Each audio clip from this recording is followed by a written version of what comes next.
어제 방송인 박수홍 씨가 친형의 횡령 혐의 재판에 증인으로 출석했습니다. 한때 믿었던 친형을 고소하게 된 박수홍 씨. 법원에 출석하며 이런 심경을 밝혔습니다. 저는 가족들을 사랑하고 또 행복했으면 하는 바람으로 평생을 부양했습니다. 하지만 많은 것을 빼앗겼고 바로잡으려고 노력했지만 그렇게 되지 않아서 이 자리에 섰습니다. 애써 밝은 표정을 지으려고 해도 이내 얼굴이 굳어버리는 박수홍 씨. 재판에서는 친형 부부의 횡령 증거들이 쏟아져 나왔는데요. 법인카드를 백화점 마트에서 쓴 건 기본이고 아이들의 학원비와 상가 건물 구입비, 심지어는 이번 재판의 변호사 비용까지 횡령 혐의에 들어갔습니다. 하지만 박수홍 씨가 어제 분노한 이유는 따로 있었다고 하는데요. 도대체 무슨 일이 있었던 걸까요? 자, 어제 또 재판이 있었습니다. 친형 지금 구속 중이죠.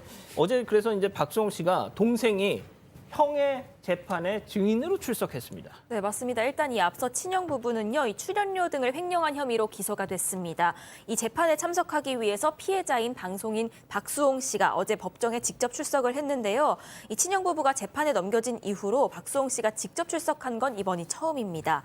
앞서 이 친형 측의 변호인은 그 부모도 증인으로 신청을 했습니다. 하지만 증인 보호를 이유로 받아들여지진 않았습니다. 이 친형 부부는요, 지난 10년간 연예기획사 2곳을 운영했습니다. 그러면서 61억 원에 달하는 이 박수홍 씨의 출연료 등을 횡령했다는 그런 혐의를 받고 있는데요. 현재 이 친형은 구속 상태입니다. 그리고 그 아내는 불구속 상태에서 재판을 받고 있습니다. 이 박수홍 씨는 들어설 때부터 이 친형 부부를 쳐다보면서 입장을 했다고 합니다. 증인석에 앉은 뒤에도 한참을 응시했다고 전해지고 있고요.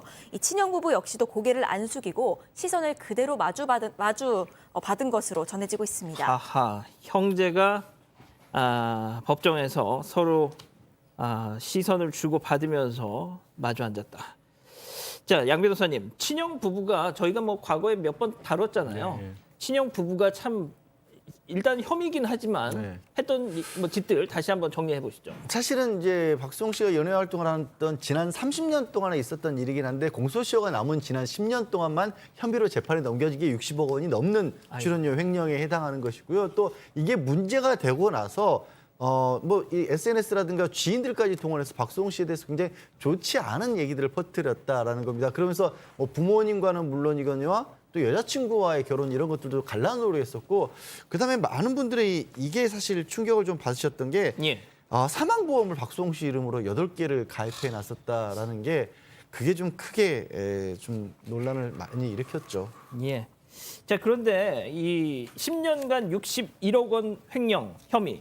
자, 그런데 구체적인 정황들이 조금씩 나왔다면서요. 자, 대다수 법인의 카드를 갖고 사적으로 이용한 착복을 한 그런 상황입니다. 10년인 건 지금 양 변호사 설명한 것처럼 공소시효 안에 있는 그 부분입니다. 가장 많이 눈에 띄는 부분이 마트나 백화점 가서 이렇게 상품권 사고 현금 구매했던 부분들도 있고요. 또 본인 자녀 학원비를 대납, 이거는 법인하고 상관이 없는 거잖아요. 더더군다나 박수홍 씨 명의가 아닌 그 형님 그 부부 명의의 부동산 8채를 구입하는 것도 있습니다. 그리고 더 나아가서 이번 재판 비용까지 지급을 해서 총 61억 원 정도의 횡령이라고 하는데요. 뭐 횡령이라는 거, 뭐 업무상행일 수도 횡령을 하는 거는 타인의 돈인데 타인의 카드인데 갖고 있는 기회를 해서 써버리는 거거든요. 이 부분이 지금 재판받고 있는 그런 상황입니다. 자, 그럼 여기서 세 번째 사건 체크포인트 짚어보죠. 두 번째 사건, 분노 폭발입니다. 자, 이 기자.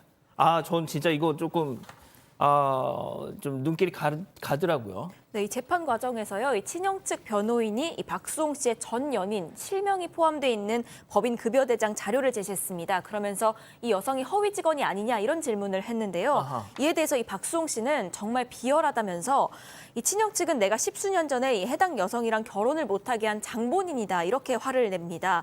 그러면서 이 횡령 본질과 상관없이 나를 흔들려는 의도로 보이고 이건 2차 가해다 라면서 목소리를 높였습니다. 이 변호인은 법정에서 상대를 비방하는 말을 하면 이러면 안 된다 이렇게 반발을 했는데요. 이에 대해서 박수홍 씨 맞섰습니다. 변호사님의 수임료는 누구 돈에서 나갔냐고 맞받아친 겁니다. 이 형 부부의 횡령 의심 내역에요. 해당 변호인 선임 비용도 포함된 점, 이 점을 꼬집은 겁니다. 자, 다시 정리를 해드리면 그 친형의 변호인을 향해서 정말 비열합니다 이렇게 얘기를 했더니 그런 말 하시면 안 돼요.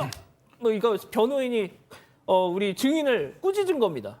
그랬더니 당신 수임료는 그 내 돈이다 하면서 막 하니까 저도 뭐 변호인이 어떤 분이신지 모르겠습니다만 순간 좀 말문이 막히셨을 것 같다는 생각이 좀 들더라고요. 예.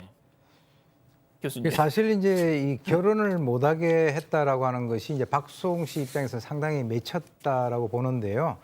결혼을 하게 되면 그 아내 된 사람이 이제 그 재산 관리할 거 아닙니까?